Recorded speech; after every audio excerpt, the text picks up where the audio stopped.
سلام، خوش اومدید به یه ویدیوی جدید. امروز میخوایم میکروفون‌های مختلف رو بررسی کنیم، ببینیم برای شروع کار یوتیوب چه میکروفون‌هایی میتونیم استفاده کنیم، مقایسه‌شون کنیم و حالا اینطور چیزا.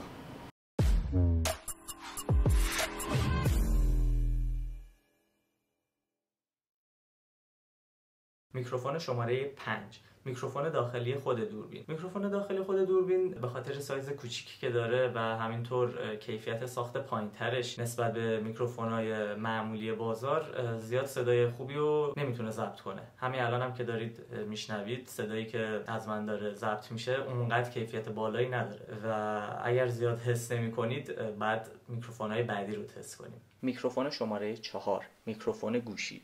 میکروفون گوشی انتخاب مناسبیه اگر بودجه کافی برای خریدن یه میکروفون رو نداشته باشید، ولی یه مشکل خیلی اساسی داره. شما الان دارید داخل تصویر این حالت بد گوشی رو دست من میبینید، زیاد جلوه خوبی نداره، ولی بخواید شما این گوشی رو هم از کنار تصویر یا کنار دهنتون دور کنید باز کیفیت صدا کمتر میشه و باز هم گزینه مناسبی برای تولید محتوا نیست. میکروفون شماره 3، میکروفون‌های سری ICD سونی. البته این میکروفون‌ها برای ضبط و تولید محتوا استفاده نمیشه، بیشتر برای جلسات استفاده میشه، ولی خب در دسترس بود گفتم که با هم تستش کنیم. این میکروفون‌ها قیمت حدود 2500 توی بازار داره داخل سال 1402 و میکروفون‌های به نسبت خوبیه، ولی بازم این مشکلی که توی دستتون بعد بگیرید ممکن توی تصویر مشخص باشه هم داره. میتونید رو یکم فاصله بدید تو تصویرتون نیفته، ولی بازم کیفیت بهتری نسبت به گوشی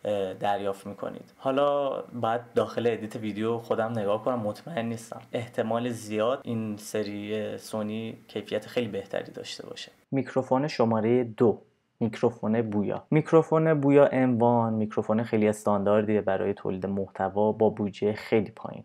الان از 350 به بالا شروع میشه. حالا خیلی پایین نیست، ولی نسبت به اون کیفیتی که به شما میده واقعا قیمت مقرون به صرفه ایه و میتونید ویدیوهاتون رو با کیفیت صدای نسبتا استاندارد تولید کنید، طوری که بیننده اصلا متوجه نشه که شما دارید از یه دستگاه ارزون قیمت استفاده میکنید و حسن بزرگیه، چون واقعا اون صوت و اون صدایی که بیننده میشنوه مهمه. یعنی 50% تصویر مهمه، نورپردازی مهمه و 50% دیگه اون صدای مهمه که با این مبلغ کم میتونید یه حالت استانداردی رو از اون صدا به دست بیارید. خب نوبتی هم باشه، نوبت میکروفون شماره 1، رود ویدیو مایک گو نسخه دوم. این میکروفون واقعا در نوع خودش حرفه‌ایه، یعنی از هر لحاظ که فکرشو بکنید میتونید نیازاتون رو برطرف کنه. میتونید داخل جنگل ویدیو بگیرید، میتونید داخل خونه ویدیو بگیرید، یعنی داخل هر محیطی که دلتون بخواد میتونید ویدیو بگیرید و با بالاترین کیفیت ممکن. حالا من اولین بار این میکروفون رو داخل یکی از ویدیوهای آریا کوکسر داخل سال 2023 دیدم و دیدم که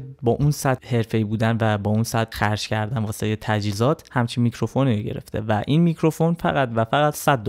حالا شاید بگید $100 خیلی زیاده، ولی خب واسه میکروفون حرفه‌ای و شاتگان که روی دوربین میتونه سوار بشه، میتونه به گوشی متصل بشه، واقعا قیمت ارزونیه که سال 1402 که الان این ویدیو داره ضبط میشه این قیمتش حدود 5400 و واقعا این قیمت واسه همچین میکروفونی فوق العاده است. امیدوارم این ویدیو بهتون کمک کرده باشه و این مقایسه ها شما رو به یه نتیجه رسونده باشه که بتونید انتخاب کنید چه میکروفونی رو بخرید و با اون بودجه‌ای که دارید بهترین انتخاب رو داشته باشید. اگر از ویدیو خوشتون اومد و تونست بهتون کمک کنه ممنون میشم لایک کنید. اگر دوست داشتید میتونید دکمه سابسکرایب رو بزنید. برای حمایت بیشتر از چنل من میتونید واسه دوستاتون به اشتراک بذارید این ویدیو رو و هر چقدر حمایت ها بیشتر باشه من میتونم ویدیوهای بهتری واسهتون تولید کنم و مقایسه های بیشتری واسهتون بذارم. و تا درودی دیگر، بدرود.